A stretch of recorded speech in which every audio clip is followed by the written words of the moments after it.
This is 5 Juli 2022, kita lanjut dengan outlook terlebih dulu dari sisi fundamental supaya nantinya mendapatkan gambaran untuk tiga market yang akan kita bahas. Oke, semua tentang oil. Ada aksi mogok di Norwegia kembali akan terjadi, kurang lebih diperkirakan di hari Selasa. Ya, saya belum mendapatkan informasi apakah Selasa ini artinya Rabu di waktu Indonesia atau bagaimana, tapi kurang lebih ini akan mengganggu kepada pasokan tentunya. Kemudian ada naik turunnya kasus COVID di China. Seperti halnya yang sudah kita ketahui bersama, bahwasanya kebijakan zero COVID dari China itu masih tetap berlangsung dan uji massal COVID setiap akhir pekan akhirnya mendapatkan laporan terkait dengan kenaikan kasus tersebut di beberapa wilayah. Nah, tentunya ini akan kembali mengganggu demand untuk minyak. Sementara itu untuk kekhawatiran resesi masih tetap membayangi dan itu pun masih akan tetap menjadi title utama atau topik utama bagi para pelaku pasar dan tentunya untuk minyak sendiri itu akan mengganggu dari sisi demand. So, apakah keduanya akan membebani untuk pola penurunan? Tapi yang jelas, untuk gangguan demand dari China sendiri, saya rasa tidak akan terlalu kentara berbeda dengan apa yang terjadi kalau ternyata terjadi kekhawatiran resesi.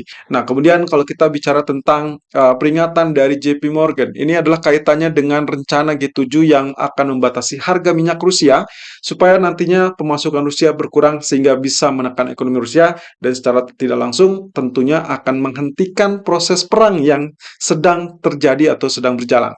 Nah, tentunya yang dikhawatirkan oleh JP Morgan adalah kemungkinan adanya potensi balas dendam dari Rusia. Opsinya adalah tidak berkontribusi pada ekspor minyak global atau mungkin saja mengurangi ekspor seperti yang sedang terjadi saat ini di kawasan Eropa, di mana pasokan gas untuk Jerman sudah mulai dikurangi dengan alasan pemeliharaan, tapi kita tahu bersama bahwa itu adalah respon atas apa yang dilakukan atau diputuskan oleh Jerman dan juga beberapa negara sekutunya.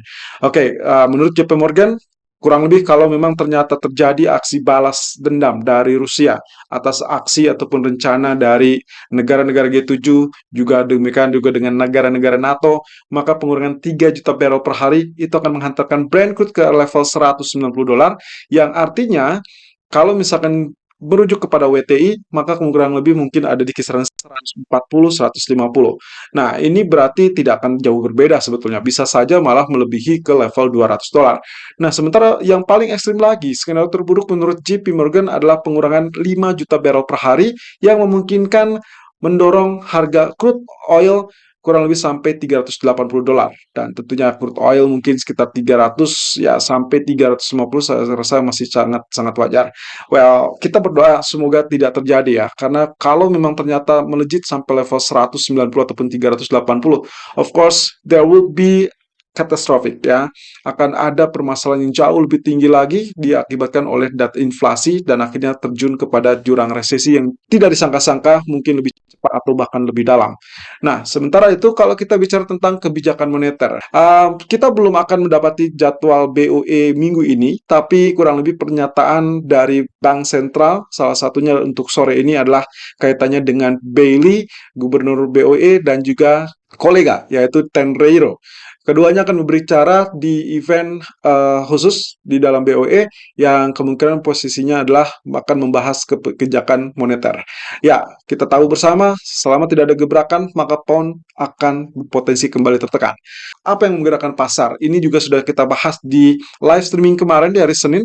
Ada beberapa poin. Yang pertama adalah hasil G7 dan keputusan OPEC. Ini akan mengarah kepada harga minyak. Tentunya apa yang diingatkan oleh JP Morgan berarti kita akan mendapatkan lonjakan harga minyak kembali. Of course, it will be medium term ya. Juli 2022 kita langsung tertuju pada indeks dolar atau DXY yang menunjukkan potensi pergerakan yang kurang lebih sejauh ini masih tetap dalam jalur yang aman ya. Kalau kita perhatikan candlestick memang kemarin meskipun kita lihat bahwasanya libur tapi berhasil ditutup dengan candle doji ya. Kalau candle doji seperti ini seharusnya kita akan dapatkan pola penurunannya. Itulah sebabnya saya rasa kita masih bisa dapatkan untuk kenaikan untuk emas ataupun currency lain. Tapi kita perhatikan perhatikan lebih dulu. Satu-satunya posisi dari double top atau bahkan mungkin saja ini dianggapnya sebagai rising wedge. Nah, ini adalah di grafik daily chart. Sementara kalau kita perhatikan di grafik 4 jam atau H4-nya, kecenderungan masih tetap berada di zona sideways. Lalu kemudian kita harapkan seperti demikian, maka kita harapkan nantinya akan terjadi penurunan. Oke, saya berarti pindahkan Fibonacci retracement-nya, kita akan fokus di sisi yang wave terakhir. Ya, itu berarti akan ada di area ini sampai ke zona ini. Nah, yang terpenting adalah saat dia tembus 61,8%, itu saja yang kita butuhkan supaya dia akan tergelincir atau turun lebih dalam. Sementara kalau kita perhatikan dari US Treasury yield-nya, kita juga tetap dalam jalur penurunan. Anda bisa perhatikan di sini, arealnya masih tetap aman. Kemudian spike pun langsung ditemani dengan posisi shooting star. Ya. Beralih ke sisi emas sendiri di grafik daily, kita tetap mendapati pola candle doji, di mana kemarin karena dia ditutup, karena market Amerikanya tutup, justru tidak banyak pergerakan, persis dengan apa yang kita warning ya, bahwasanya kemungkinan dia akan stuck atau terjebak dalam pola sideways di malam hari. Nyaris tidak bergerak. Setelah dia spike ke 18.13, turun ke 18.03, nyaris tidak bergerak, dia hanya berada di kisaran 18.05 sampai 18.08, hanya $3. Nah, Anda perhatikan di sini, ini adalah spinning top, teman-teman. Arti spinning top adalah indecision candle, yang berarti wait and see, yang artinya pula masih bisa 50-50 entah itu naik ataupun turun. Nah, indikasinya saya masih tetap berpegangan kepada Dragonfly Doji yang terjadi di hari Jumat. Jadi seharusnya kalau tanpa ada market libur yang terjadi di hari Senin, seharusnya kita sudah dapatkan pola kenaikan kemarin, tapi karena libur akhirnya tertahan ya. Level resistannya masih cukup logis, cukup wajar, 18.13, dan itu adalah salah satu area resisten kita. Nah, oleh karenanya kali ini karena high-nya masih tertahan 18.1190, lalu kemudian low-nya juga 18.06.30, saya rasa skema ataupun strateginya saya tetap mengandalkan Dragonfly Doji, kemudian spinning top kita asumsikan masih terbuka, asalkan kalau memang ternyata dia bisa tembus di atas 18.13.90 high kemarin, berarti kita akan dapatkan pola bullish. Dan tentunya kita harapkan pula kalau memang ternyata ditutup sebagai bullish candle, itu akan lebih bagus lagi karena dia akan lanjutkan kenaikan esok hari. Tapi kalau dia ditutup dengan bearish, of course there will be retest areal support, dan strong support sampai saat ini areal biru ya, itu berada kisaran 1780 sampai 1786, karena memang areal all time low untuk 2022 masih tetap ditahan di tanggal 28 Januari 2022, yaitu 1780.00. Nah, artinya kalau kita perhatikan di grafik H4, polanya kan memang ternyata sudah sesuai dengan apa yang kita gambarkan di 2 hari yang lalu, dan termasuk kita juga kupas lagi di live streaming hari Senin. Anda perhatikan 3 zona yang saling berdekatan. Nah, inilah yang membuat kenapa kita harus memperhatikan areal-areal resistennya. Karena posisi dari areal support di area arsir hijau ini sudah cukup bagus ya. Jadi strong demand, persis dengan apa yang kita duga. Kemudian dia sedang mulai kenaikan, walaupun sempat terjadi koreksi, ini adalah koreksi yang sangat normal. Nah, otomatis area 18.13 sampai 18.17, saya extend sampai 17 saja, karena itu bertepatan dengan trendline. Kalau selama ini dia tidak ditembus, maka kita khawatirkan dia akan kembali turun, gitu ya. Tapi kalau misalkan ini ada dorongan bisa lebih tinggi, maka kita bisa melihat area minimum 18.28 ataupun 18.31. Tapi juga hati-hati, karena areal tersebut adalah areal yang sempat menjadi area resisten, strong resisten di 3 minggu terakhir. Anda perhatikan di sini, trendline sama sekali tidak dijebol, oleh karenanya sangat wajar kalau saya berharap ini jebol, tapi akan tertahan di zona tersebut. Ya, saya rasa nantinya market masih tetap menahan diri untuk melakukan aktivitas terlalu agresif, karena mereka masih akan melihat dari sisi non-farm payroll ataupun data ekonomi yang lainnya. Kita ubah area Fibonacci retracement untuk grafik H1-nya, kurang lebih saya ambil dari area bottom ke area top ya. Ini biar sama dengan area yang sempat kita share tadi pagi. Triangle-nya sudah pecah, resistennya sudah pecah. Jadi kita sempat dapatkan resisten itu di 18.09 atau 18.08, dan lagi-lagi level arealnya cukup bagus ya. Jadi kalau misalkan kita tinggal tunggu 18.13.90 ini bisa ditembus apa tidak, kemudian ekspektasi berikutnya adalah naik sampai level ya 18.22. Itu sebabnya skenario yang ingin atau yang kita usung untuk hari ini adalah melakukan areal buy ya. Oke, buy-nya adalah 1804, 1806. So far dia tertahan 1806.30.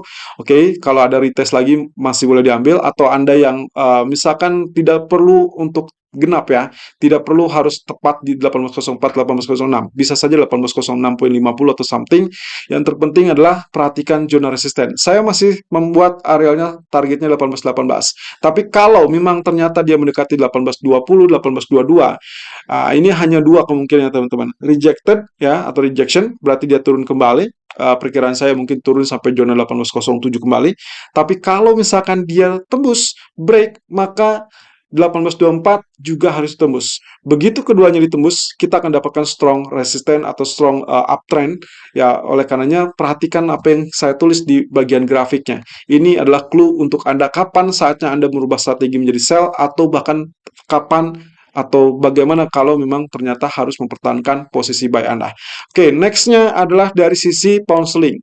PR utamanya adalah resisten trendline ya, seperti ini. Ini masih tetap belum bisa dijangkau atau bahkan belum ditembus. Beberapa waktu silam kembali tertahan di 61.8% setelah banyak dua kali. Itu sebabnya saya pegang sell. Lalu kemudian kemarin pun sebetulnya posisinya karena Senin dengan libur Amerika ternyata tidak mampu untuk memanfaatkan dengan sangat baik. Dan candlenya sebetulnya kita bisa sebut ini inverted hammer, atau bisa juga kita sebutnya shooting star. Tentunya terkait dengan hal tersebut tergantung dengan posisinya terlebih dulu. Kalau ternyata dia hanya berada di level-level ini, saya rasa kita masih akan terjebak di kisaran 1.2080 sampai 1.2200 ya. Tapi kalau misalkan saya pegang ini sebagai sell, maka seharusnya di grafik 4 kita hanya dapatkan pola pullback semata. Triangle sudah selesai, kita sudah tidak anggap lagi, maka posisinya adalah terkait dengan keamanan dari potensi resisten ini ya. Atau bisa juga resistennya Anda perpanjang dari pola ini, dan kita akan dapatkan ya, kalau ini harusnya kita akan dapatkan polanya harus tembus level ini. Nah, ini adalah 1.2210. Nah, artinya teman-teman, saya lebih prefer biarkan dia spike terlebih dulu sampai 2210 ya, maksimum. Lalu kemudian kita sell ya. Tapi untuk kali ini cukup dekat saja, yang kemungkinan kita ambil arealnya berada di titik ini ya, titik ini 2180-an atau 2160-an, dengan stop loss mungkin kita andalkan di 2210-an ya. Artinya Anda bisa switch strategi menjadi buy kalau dia tembus 1.2210. Itu sebabnya skenario pagi tadi kita sudah sempat share adalah melakukan areal sell di 1.2130 sampai 1.2150. Cukup dekat ya dengan area resisten ini, supaya nanti stop loss-nya kita bisa atur tidak terlalu tinggi, tidak terlalu jauh. Di sisi lain, dari crude oil dikarenakan posisinya juga masih tetap di dalam atau di bawah trendline ya. Saya ingatkan masih tetap di bawah trendline, kita belum dapatkan dorongan kembali, walaupun kita curigai ini bisa saja terjadi double bottom. Ya, itu di grafik daily-nya menunjukkan pola candle-nya juga cukup bullish, tapi sayangnya ini areal yang cukup penting ya bagi saya. Selama dia tidak tembus di atas 112 atau kembali di atas trendline ini, maka kita anggap dia masih tetap dalam tekanan turun. Nah, itu sebabnya di grafik 4 pun kalau misalkan dilihat dari pola pergerakannya, oke, polanya sangat jelas, sangat clear. Kalau kita tarik areal trendline seperti demikian, yes, berarti sangat wajar. Itulah alasan kenapa kita tetap melakukan sell ya. Dan ya, meskipun dianggapnya sempat tembus pun, ini tidak tembus 100% karena dia hanya false breakout ya. Jadi kita harapkan akan muncul kembali 108 atau bahkan 105. Yang teraman, kalau Anda ingin follow buy, Anda cukup pastikan dia harus tembus di atas 112.30. Nah, itu sebabnya skenario masih tetap kita amankan 110.60, stop loss 111.40. Lalu kemudian Anda perhatikan lagi kalau in case ternyata ada dorongan sentimen positif kaitannya dengan gangguan pasokan yang bisa tembus di atas 112. Selalu gunakan stop loss dan risk management sesuai dengan equity dan strategi trading Anda. Irfan untuk Agrodana.